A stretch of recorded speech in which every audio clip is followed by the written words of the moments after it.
We'll start with Tyler Donahue. Good afternoon, Mitchell. How are you? I'm good. How are you? I'm doing great. Thank you very much. You got into the end zone last week. You were heavily involved in week one. What is the first couple of weeks of your Penn State career kind of validated in making your decision to join this team? I think it just validated, I made the right decision, of course, but, I never really had any doubts, when I first got here on campus, the coaching staff, the team, they really, welcomed me with open arms, and, it's been a good process since I've been here. Mark Brennan. Hey, Mitchell, thank you for your time. Oh, thank you. Hey, we've heard a lot about Drew Aller's arm strength and the different throws and stuff he can make. Can you tell us, as a receiver, kind of what makes him special in that regard in terms of the strength and the different throws he can make? Thank you. Yeah, Drew, he's very talented. He can make a lot of throws on the field, as you guys seen. But I think what separates him is his work ethic, and his hunger, and I feel like that right there, alone will take him afar. So. Joe Smeltzer. Hi, Mitch. So not a lot of teams get to go into two hostile environments in the first 3 weeks of the season, but that's exactly what you guys are going to be doing. And how much do you think that week one experience at Purdue, playing in the blackout prime time, a game a lot of people were watching, is going to help Saturday when you have a similar type of deal going into Auburn? I think it's gonna help a lot, just getting that experience week one, going into, in a hostile environment where it's like, everybody seems like everybody's against you. But at the end of the day, we just have to execute, and do what we do. And I think that's gonna help us. I feel like, if we overthink things and, realize that we're going to another hostile environment like Auburn, things can get kind of crazy. So at the end of the day, it's a 1-0 mentality here, and we just focus on getting better each and every day. So, Daniel Gallen. Hey, Mitch, can you take us through your touchdown catch from Sean on Saturday? It looked like there's a really tight window that he was able to fit it in through. What did you kind of see on that play, and what can you say about that throw by Sean? Oh, for sure. So, Sean ended up checking her out, and it looked good. So, we ended up running with it. So, I ran my route, ran my slant. And, as I'm running my slant, I see that safety coming closer and closer and closer. And, Sean, he made an amazing throw for sure. So, I give him all the credit on that one. New Bias Wellborn. Hey, man, thanks for the time, brother. Hope you're doing well. Oh, thank you. Hope you're doing well, bro. Man, I appreciate that, man. You played some ball in the South, obviously, in Western Kentucky, man. What have you talked to the guys about what it's like just playing football down south, particularly with the heat and humidity, and how have you guys been preparing for that part of it? I feel like it's something to start with the coaches. For the most part, I haven't really said much about it.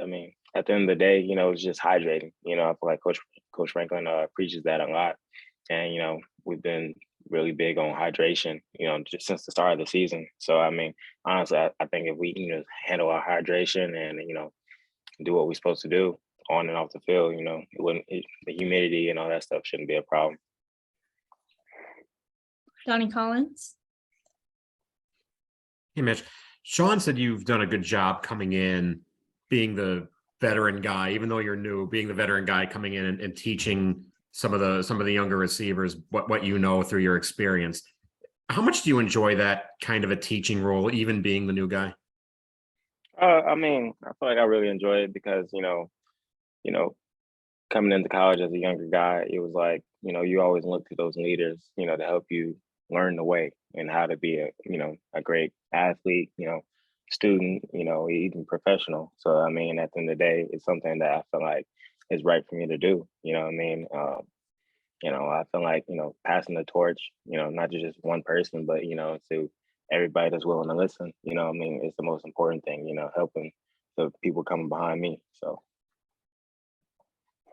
Audrey Snyder. Sorry, you got me? Awesome. Yep. Hey, Mitch, thanks for your time. What stands out about Auburn's defense so far when you're looking at them? I mean, I feel like overall, you know, they don't seem to have any, you know, real weaknesses or anything like that. I mean, at the end of the day, I think they're a solid defense. And, you know, I mean, just like, you know, we're a solid offense. I mean, I feel like more than solid, but, you know, at the end of the day, you know, we just got to go execute. And I mean, it's nothing I haven't seen before, really. And, you know, at the end of the day, we're not going to make this too big. Andrew Destin. Mitch, how would you say Trey Wallace has developed since you first joined the team back earlier this year? And what stood out to you about his performance against Ohio? Oh, man. I mean, I feel like Trey, at the end of the day, from when I got here in the spring, you know, definitely has improved a lot. You know, he was always a baller, but I feel like he's always asking little questions. You know, he wants to get better each and every day. And, you know, I feel like with that attitude, you know, the sky's the limit for him. And, you know, as far as, you know, the game in Ohio, you know, he just took advantage of the opportunities he got. And, you know, I think more opportunities are going to come his way. Sam Cohn. Hey, Mitch, appreciate doing this. Sean had mentioned that you coming from an air raid offense at Western Kentucky helped a lot. I'm curious if there's anything that you feel like you can point to specifically from Western Kentucky's offense that has kind of helped ease that transition or helped in your transition to Penn State. I wasn't necessarily as me playing an air raid offense. It was just, you know, with this being my fifth season, you know, just letting the game come to me. At the end of the day, I knew when I first got here, the biggest part was just learning the offense. You know, everybody sees last year, but, you know, this would be my fifth offense in, you know, the 5 seasons I've been in college. So, I mean, I've had to learn a new offense every single year. And, you know, at the end of the day, like I said, you know, just letting the game come to me and not trying to force anything and not trying to be too tight or too tense. At the end of the day, I'm just trying to be loose and, you know, just go play the game that I know how to. Alvaro Torres.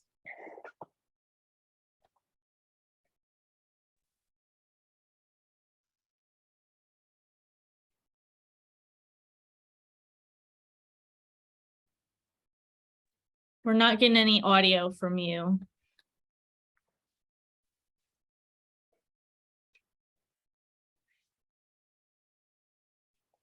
We'll go on to John Sauber.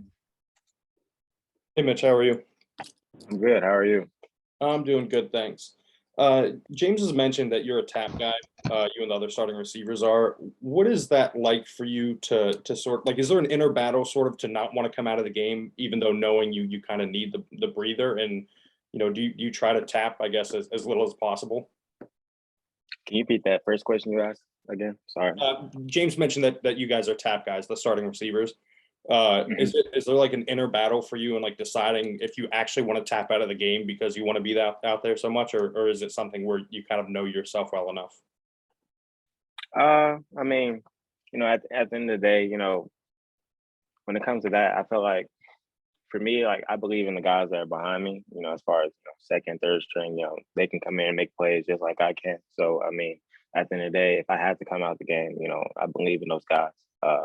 But yeah, I mean, I feel like if I can go, you know, I'm gonna go, and you know, but you know, it's never to the point where, you know, I have to stay in the game because, you know, I have faith in my teammates. So. Tyler Donahue. You joined the receiver room, I guess, within a few days or on the same day as Amari Evans. So I'm wondering what you've seen from him as a true freshman to put himself in a spot to play significant reps early in his career. I mean, Amari, you know, I don't know if a lot of people know this, but like he didn't really play a lot of receiver in high school. So, you know, I think he played a lot of quarterback. So, you know, just his growth from the spring, you know, to the summer, you know, has been tremendous. And I feel like, you know, he's got all the talent in the world, you know, all the speed in the world to do what he wants to do. You know, at the end of the day, you know, it's just about honing in on those, you know, small details and, you know, just keep getting better every day. Joe Smeltzer.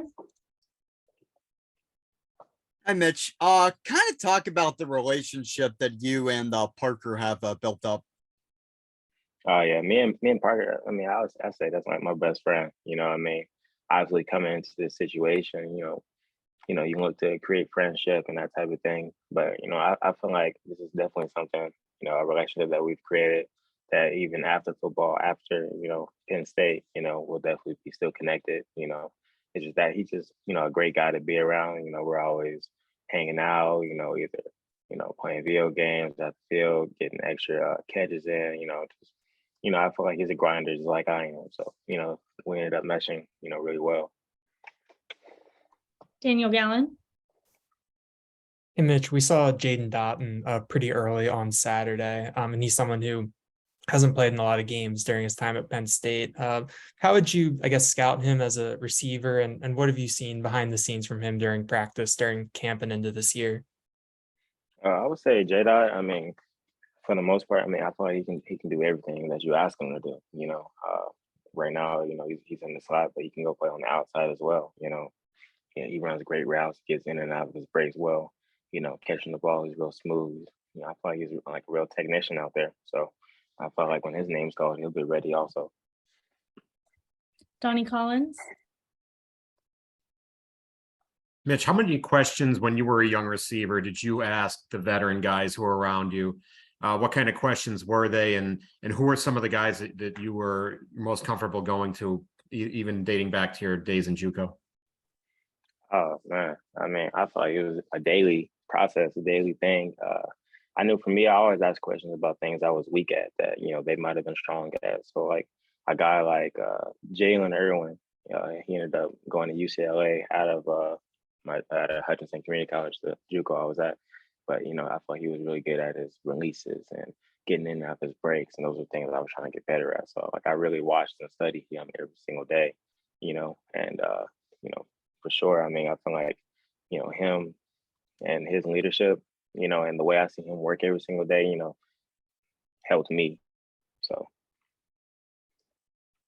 New Bias Wilborn.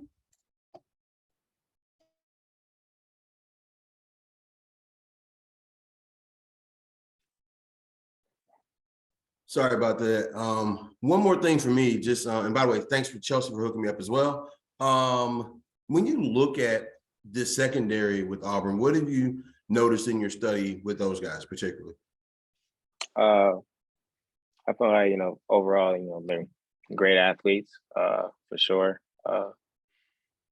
Long arms, but at the end of the day, playing the receiver position is kind of a reaction type thing. It's only so much things you can really study. You might be able to see like, okay, what hand is he like, pressing with, like, punching with or whatever, little things like that. But at the end of the day, anybody can switch up their technique, you know what I mean? Or, make stuff look different. So it's kind of a reactionary type thing.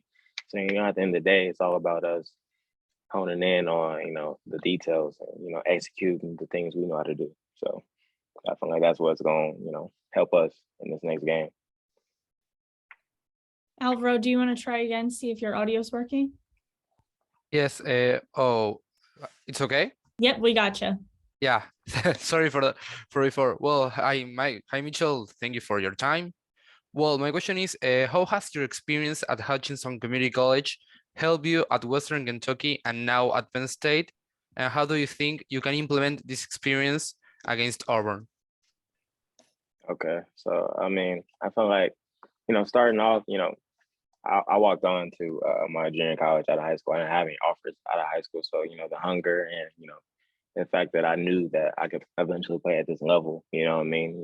Obviously it's been a journey, but at the end of the day, I feel like what helped me in my process from, going to Hutch to Western Kentucky to even coming here is, it's a day-to-day thing. You can't make the journey too daunting. At the end of the day, you gotta, just be present and get better each and every single day, and you just focus on the details. And I feel like that's what's going to help me, and the team, this coming Saturday against Auburn. You just can't look at the whole thing, the whole big picture. You can know where you want to go, but you need to be just focusing on what the task is at hand. So. We'll do last question to Audrey. Thank you. Mitch, Coach Stubblefield was telling us a lot of good things about you a couple weeks ago, but especially in the meeting room, he said that you're a professional, that it's pretty obvious, like the way you conduct yourself in the meeting room, that this means a lot to you. So what are you like in there? I mean, are you a front row guy, or are you a meticulous note taker? What's that like? And have you maybe had to hone in and change that process over time too? I would say this is something I kind of, as far as, you know, my note taking and paying attention to details, I've kind of learned just over the years, you know, through college. But I feel like for me, you know, yeah, I do sit in the front row in our receiver room, and you know, I try to just listen to anything I can that, you know, help me get better. At the end of the day, you know, Coach Stubbs is filled with, you know, information. You know, he played in the Big Ten, he played at Purdue, you know, so he has a lot of, you know, great things and a lot of knowledge that, you know, I want to tap into. So at the end of the day, you know, you can never stop learning. So I feel like that's, you know, that's kind of what's helped me during this process. All right. Thank you, Mitch. Thanks, everyone. Have a good rest of your day. All right. Thank you. Thank you, Mitch. Thanks, Mitch. Thank you, Mitch.